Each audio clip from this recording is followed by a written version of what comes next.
Hi, this is Carol Wells. You're listening to TV Confidential. Ed Robertson welcoming you back to TV Confidential, radio talk show about television, and is happy to welcome Mr. Wink Martindale, the man whose name in the history of televised game shows has become synonymous with the word host. Wink Martindale has hosted 19 game shows in his long career, including such popular shows as Gambit, Det, and of course Tic Tac Dough. Plus he has produced several others, and while he is best known for his work in television, Wink Martindale also has deep roots in radio, both as disc jockey, announcer, and talk show host. Plus, he had a gold record in 1959 for the spoken word recording, Deck of Cards. Some of you may know that Wink Martindale had a long association with Elvis Presley. What you may not know is that Wink was there at the very beginning. He was at the station in Memphis, Tennessee on the night when Elvis Presley recording was played on the radio for the very first time, launching the phenomenon of Presley mania that has never stopped. Wink has a new recording out. Plus, he has some other cool things going on, which we'll tell you about in just a second. First, Wink Martindale, welcome to TV Confidential. Thank you, Ed. My pleasure. Thanks for inviting me. What is so cool being a radio person myself, but just for the benefit of anybody who's looking to find a way to tap their passion, one of the cool things I learned about you is that you basically taught yourself how to become an announcer from a very, very young age. Yeah, I did. My dad, who was a lumber inspector, didn't make a lot of money, but every Christmas he got a bonus of $100 and a year's subscription to Life magazine, pictorial. So I grew up reading Life magazine. And because from the age of 8 or 9 or 10 years old, I knew I wanted to be in radio, I used to tear out pages in Life magazine, and I'd go into the back bedroom, close the door, and pretend I was a radio announcer. Mm-hmm. And I would live around these full-page ads as if they were radio commercials. So it helped me to hopefully sell product, and it also helped me to learn how to ad-lib. That really was my beginning as a radio announcer. Not only that, it's delivering the copy in the way that makes it sound like you're speaking naturally, like you're speaking to just the 1 or 2 or 10 people who are listening to you at the time, and that's what separates everybody from the rest. That's correct. If you can talk to a microphone and pretend there's just one person out there instead of hundreds or thousands, then you'll be successful because you'll be able to sell product. And after all, that's why we get paid on the radio and on television, selling product. Selling product, and one of the products that we're going to try to sell today, folks, or get you interested in is Wink's book, Winking at Life, which tells you the story about how Wink taught himself how to become an announcer from a very young age by reading Life magazine, and how one thing led to another, and how he eventually left his mark in radio, both in his hometown of Jackson and then Memphis, Tennessee, and eventually Los Angeles. Winking at Life is available at Wink's website, winkmartindale.com. You can also find it amazon.com, wherever books are sold online. Now, first of all, let me be one of the first to say happy birthday to you. Well, thank you very much. Yeah, I'm 21 again. But what is it? They're just numbers, right? They're just numbers. They are. They are. I mean, we are. I'm still walking the planet, and I feel great. And you're doing stuff. You've got a couple of recordings that you recently released, one of which I had an opportunity, folks, to see Wink perform about a month ago at a gathering in Van Nuys at the Pacific Pioneer Broadcasting. I believe that's the one you call I Stand for Everyone, which is the story of the flag, correct? That is correct. It's non-political but patriotic narration that I'm very proud of, written by a songwriter named Paul Hampton, who wrote a lot of hits, songs like You Don't Know What You've Got Until You Lose It by Ralph Donner. He wrote Sea of Heartbreak, which was a great big hit for Don Gibson, among others. I think everybody's recorded Sea of Heartbreak. But Paul Hampton wrote that, and I was proud to record it. I got to do it recently at the Reagan Library for a Republican group. I am the flag of our country. This truly is who I am. And when you pledge allegiance to me, remember the things for which I stand. That's one I'm very proud of. And by the time this interview is heard on your show, I will have released a brand new recording salute to Elvis Presley. And I think that every Elvis fan will want a copy of it because it's almost biblical in nature. It's an approach to Elvis and his career like you've never heard before. It's titled Heavenly Child. In the year of our Lord, 1935, during the first month known as January, it was the 8th day. God was sitting pondering the woes of the world on this particular day, and he decided what the world needed was an emissary of beauty, form, and musical magic. So be on the lookout for it.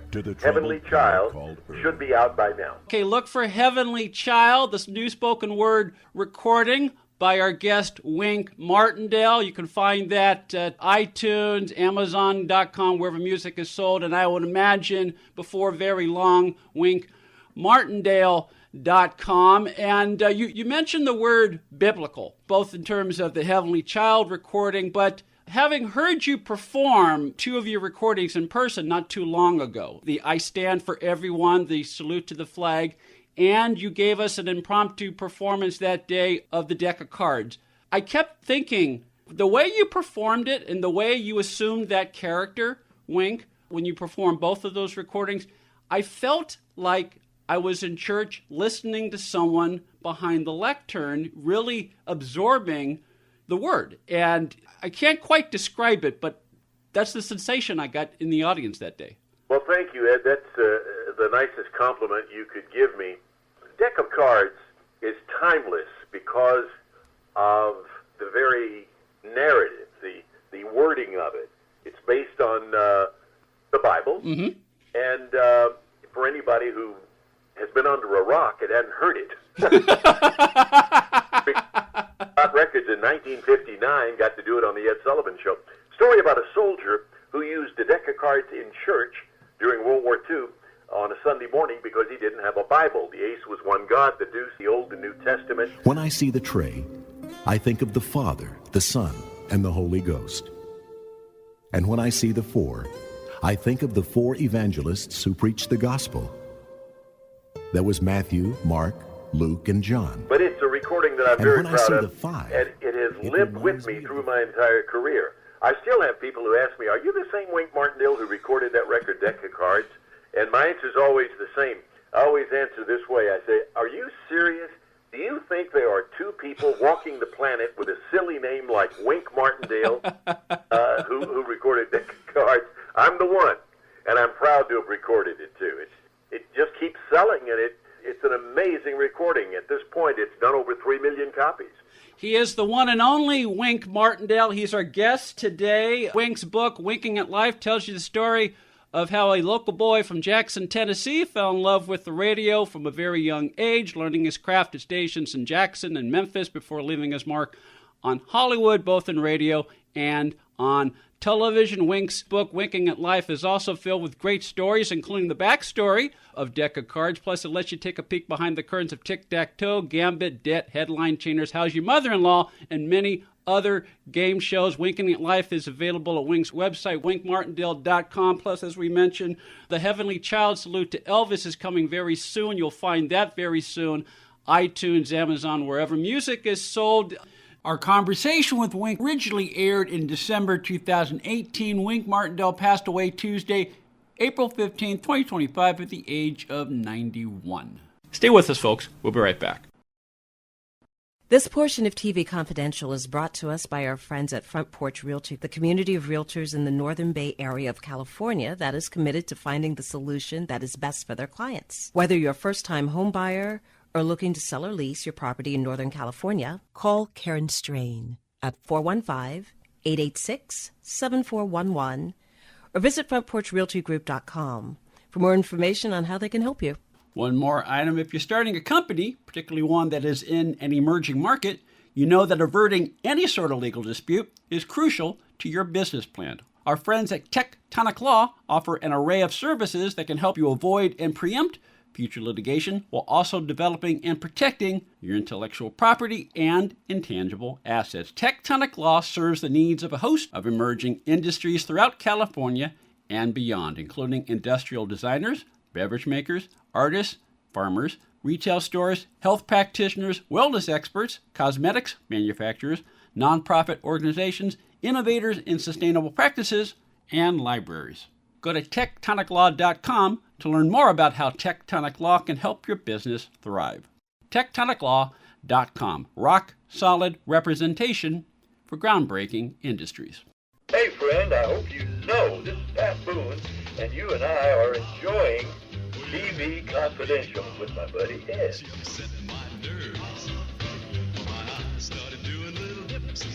One of the cool things reading your book, Wink, is deck of cards is just one example of the many ways in which providence played an important role and continues to play an important role in your life. Yeah, and I think that all goes back to the way I was raised by my parents in Jackson, Tennessee, a little small town in West Tennessee between Memphis and Nashville, about 25,000 people at the time. And I grew up being a believer, a strong Christian.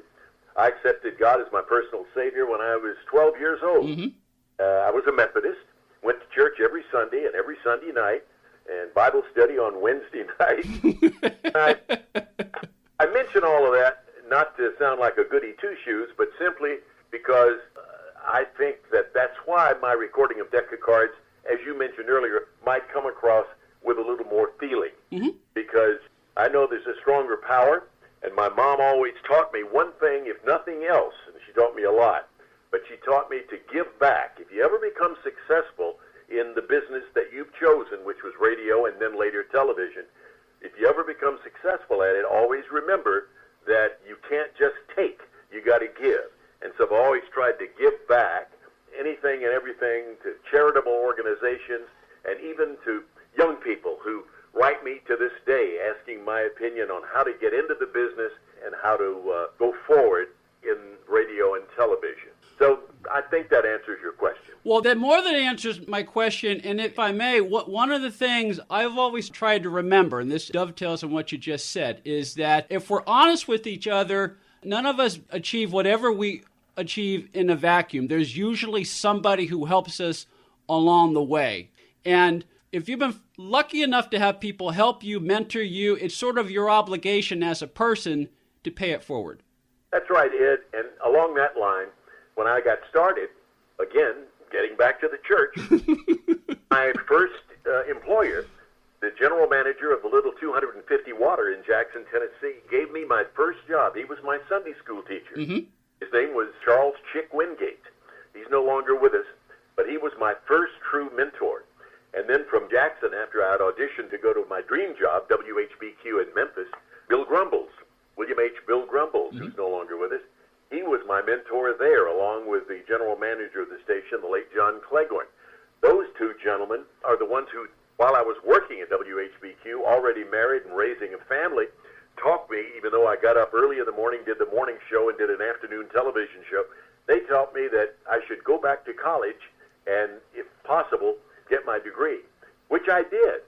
I took 16 hours every quarter at University of Memphis, which was Memphis State College at that time. But they were my two mentors who meant so much to me and who taught me the value of giving back, not only always taking, but giving back. And then out here, after Bill Grumbles, my mentor at WHBQ, got me my job at KHJ in Los Angeles, I had several people out here who were mentors to me in the world of game shows. Most prevalent was the producer of Tic Tac Dough, who gave me that long-running show. Thankfully, his name was Dan Enright, the partner of Jack Barry, the Enright Productions. I've truly been blessed, Ed, to have enjoyed the mentorship of so many fine gentlemen and ladies in this business, and I feel very, very fortunate to have known so many good people who helped me along the way. And dovetailing on Dan Enright, when I read that story in your book, Winking at Life, the first thing that jumped at me, Wink, is that, okay, this is another reason why you continue to be as successful as you've always been, because even though you had a successful game show of your own at that point, Gambit ran almost 5 years, you talk about the many ways in which Dan Enright taught you how to become an even better game show host. You could have just said... Absolutely, Ed. I remember so well, we were going to do a pilot of a show called Tic Tac Dough for CBS. And leading up to that pilot, Dan Enright wanted me to know that game inside and outside.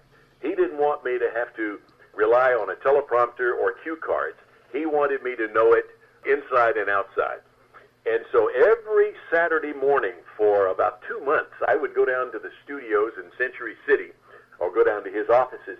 And Ronnie Greenberg, who was the line producer on that show, along with Dan, we would play that game with some contestants that they would bring in. Mm-hmm. We played it over and over and over again until I knew it, frontwards and backwards, for at least 2 months every Saturday morning. And we'd do that for like 4 or 5 hours.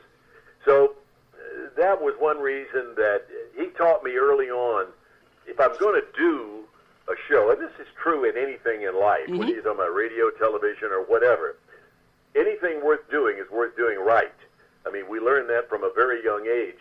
Starting with Tic Tac Dough especially, even though, as you said, I had done Gambit for Heater Quigley Productions, Merrill Heater, mm-hmm. and Bob Quigley for 5 years on CBS. That was an easy game to play simply because it was 21, blackjack, mm-hmm. try to get to 21 without going over. Tic Tac Dough was a simple game, the X and O game, but it still had certain rules that everybody had to follow. So I wanted to get that down pat, and that's what I did. But all that thanks to Dan Enright and his quest for me to have that show down pat before we ever went into the studio to do the pilot. And what's strange about Tic Tac Dough, Ed, I don't know whether I put this in the book or not, but we did the pilot for mm-hmm. CBS. It went on the air and only lasted less than 13 weeks on the CBS lineup. Yeah. For some reason, it never found an audience. It didn't catch on. And yet it exploded in syndication. That's right. In September, the same people who had bought it on CBS, station managers around the country, had bought it for a syndicated start in September of that year. And here we were, already canceled off CBS, and I'm sure those station managers and program directors of TV stations were pulling their hair out thinking, oh my God, we've got to put this show on the air. It's already been canceled on the best network in the business. What in the world have we done? Well, it went on in September, and in the very first book, the very first ratings that came out that fall, the show just went through the roof. Mm-hmm. We were back-to-back in most markets with Jack Barry and Joker's Wild mm-hmm. in the prime access time period. And for whatever reason, it found its audience in a hurry. I've heard this over and over the years, Ed. People would come home at night, and they would have their dinner, and while they're having their dinner, in the background at that same time was Wink Martindale and Tic Tac Dough. It was the right time for the right show, for the right audience. And yeah. So I've always been grateful for that. Yeah, and that was exactly the experience with my family. I grew up in San Francisco, so we used to watch it, I think, around 7:30 on KRON, which was an NBC affiliate at the time. And as you say, when we finished dinner, we would all, a lot of us would watch it, or we'd have it on in the kitchen TV, as we're cleaning up. And it was a show. It was a game show because, as you say, there are a lot of little nuances, and there was music, and the way you would ask the question just the right way to create drama. It was just fun to watch. Well, and people love trivia, and, the questions and answers were based on popular trivia, past and present. And I think that's part of the great success of Jeopardy today, which I think is the best format ever invented by Merv Griffin. I'll give you the answer, you give me the question. Mm-hmm. But I think that's why that show has persevered over 30 years now. He's been doing that show, meaning Alex Trebek, for about 33 years. Mm-hmm. It just goes on and on because people love to challenge themselves. And I'm not very good at it because my knowledge doesn't carry through with most of the Q&A on that show. Mm-hmm. But I love to challenge myself to try. And I think that's the way it was with Tic Tac Dough. People around the dinner table, they were actually playing a game as if they were there in the studio mm-hmm. as contestants. You're listening to a conversation with game show legend Wink Martindale that originally aired in December 2018 here on TV Confidential. Wink Martindale passed away Tuesday, April 15th at the age of 91. Take a quick time out. We'll play more of our conversation with Wink. We'll come back on TV Confidential. Who needs a vacation? Are you ready for an unforgettable getaway? Start packing your bags because Branson, Missouri, the vacation and entertainment capital of the U.S., is calling your name. For just $99 per person, here's what you get. A full 3-day, 2-night stay in a luxury resort hotel, a delicious full breakfast buffet every morning you're here, and when you call right now, free show tickets worth up to $100. That's right, free show tickets to an award-winning show on us. You don't have to leave the country for an amazing vacation. You can drive or fly to Branson and have an incredible time. Whether you bring in the whole family or just planning a romantic escape, this trip is built for you. We guarantee you'll love Branson. This is not a timeshare. It's just an unbeatable vacation deal for only $99 per person. You book now, you can use your tickets anytime this year. You don't even need to know your travel dates to lock in the special price. Hurry, because this offer won't last long. Call our Branson vacation experts today. 800-435-1887. 800-435-1887. 800-435-1887. That's 800-435-1887.